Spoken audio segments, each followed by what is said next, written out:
안녕하세요, 혼TV의 혼입니다.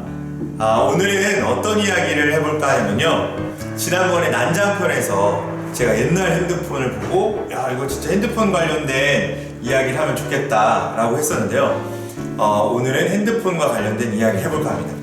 제가 대학교 때 학교에 어떤 분이 특강을 오셨거든요. 그런데 그 특강이 굉장히 큰 영향을 미쳤습니다. 시골의사 박경철 씨라는 분인데, 그분이 이런 특강을 했습니다. 의사임에도 불구하고 경제학에 관심이 많았고, 친구가 경제학 세미나가 있다고 해서 자기를 이제 초대를 했다고 합니다. 그런데 누가 올까, 강연자 누가 올까 기대를 했는데, 웬걸요? 운동화에 찢어진 청바지에 후드티를 입고 뉴욕 양키즈 모자를 쓰고 어떤 한 사람이 들어왔습니다.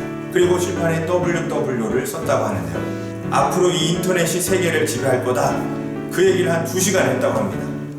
근데 많은 사람들이 이게 뭐야, 경제학 세미나에 하고 실망해서 하나둘씩 자리를 뜨기 시작했고, 결국엔 그 박경철 씨랑 친구랑 3명이 있었는데 그 3명만 남게 됐다고 합니다. 박경철 씨도 실망을 느껴서 이제 가려고 하는데, 백수였던 친구가, 따라왔던 친구가요, 야, 나 돈 좀 빌려줘, 차비 좀 빌려줘, 저 사람 따라가야 돼, 이렇게 했다는 겁니다. 그래서 10만 원 들고 그 사람을 따라가서 밤새 술을 사줘가면서 그 사람하고 새벽까지 이야기를 했다고 합니다. 나는 당신이 말한 그 WWW를 믿습니다. 반드시 이건 성공할 거라 믿습니다. 나도 그 길을 갈 수 있도록 좀 도움을 주십시오. 그래서 이 친구가 악착같이 정말로 그 사람을 따라다녔고요. 돈을 빌려서 600만 원으로 시작한 그 IT 기업이 4년 뒤에 무려 4조 6천억 규모의 회사가 됐다고 합니다.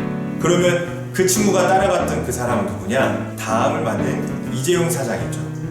자, 이때 박경철 씨가 큰 충격을 받았습니다. 왜 나는 똑같은 자리에서 똑같은 얘기를 듣고 왜 인터넷이 앞으로 성공하고 대박을 칠 거라는 것을 못 알아들었을까? 내가 진짜 헛똑똑이었구나 생각해서 그때부터 정말로 살아있는 공부를 열심히 했다고 합니다. 그러면서 한 가지 성공의 법칙을 발견했는데요. 남들이 생각지 못한 것, 남들이 가지 않은 길을 먼저 가서 있는 게 성공이라는 겁니다. 예를 든 게 포드 자동차 예시를 들었습니다. 포드 자동차가 1903년도에 만들어져서 부자들을 모아놓고 그 사업 설명을 했다고 합니다. 그런데 그 부자들은 관심이 없었다고요. 왜냐하면 자동차는 4명밖에 못 타는데 그 열차는 많은 사람들이 탈 수 있었죠. 또 이 자동차는 가다가 고장나면 그때는 카센터도 없었고요. 여러 가지 그 연비도 안 좋았을 것입니다. 그래서 별로 이렇게 큰 호응을 얻지 못했다고 하거든요.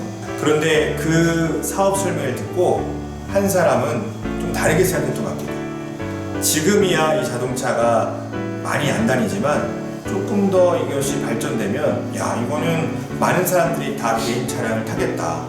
왜냐면 기차는 정해진 길로만 가지만 자동차는 내가 원하는 곳을 언제든지 어디든지 갈 수 있기 때문에 이 자동차는 대박 나겠다 생각한 사람이 있었다 합니다.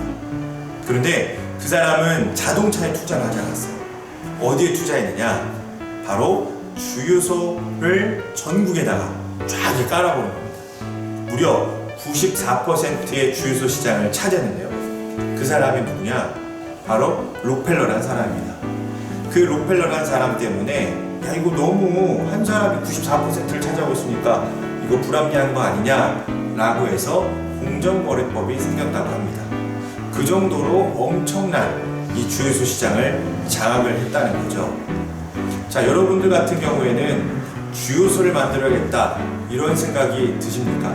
또 저 자동차가 지금은 비싸지만 앞으로 전 세계를 돌아다니겠다 생각이 드시나요? 바로 여기에 성공의 비법이 있다는 것입니다. 자, 그래서 박경철 씨가 생각을 했답니다. 그러면 나는 무엇으로 대박을 낼까? 무엇으로 성공을 할까 고민을 했던 차에 병원 원장님에게서 핸드폰을 선물로 받았다고 합니다. 근데 이 핸드폰 가입료가 250만 원. 그랜저 한 대 값이라 이렇게 생각하면 된다고 하는데요. 사람들이 다 그때 삐삐를 가지고 있었는데 가입비 7,000원이면 된다고 합니다. 7,000원과 가입비 250만 원. 너무 차이 나지 않습니까? 절대 핸드폰 살 엄두를 내지 못하고 있을 때였죠. 그런데 박경철 씨는 그 번뜩이는 생각이 들었답니다. 지금이야 이 핸드폰이 비싸서 아무나 못 갖고 다니지만 편리해서 이게 조금 값이 싸지면 나중에는 많은 사람들이 가지고 다니겠다 이렇게 생각했다는 거죠. 그래서 2만 원짜리 주식을 샀는데요. 나중에 4년 뒤에 그 2만 원짜리 주식이 얼마가 됐냐? 무려 520만 원이었다고 합니다.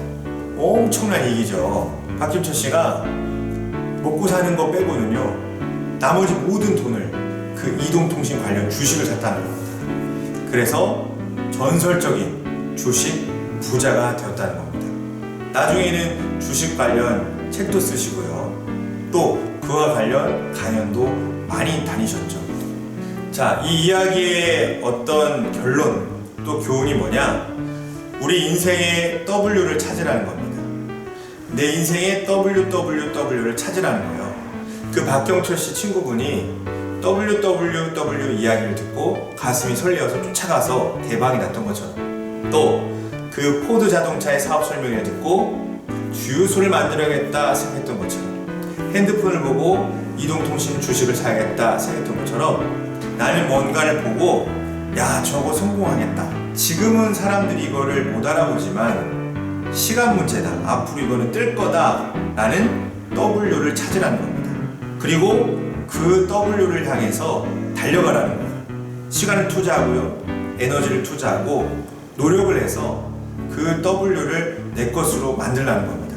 여러분들은 인생의 W를 찾으셨나요? 또 그 길을 달려가고 있나요? 아니면 그 길을 찾지 못해서 남들이 가는 길을 가고 있나요? 오늘 이 이야기를 들으신 여러분들은 꼭 자기의 W를 찾아서 그 길을 향해 가시는 여러분들이 됐으면 좋겠습니다.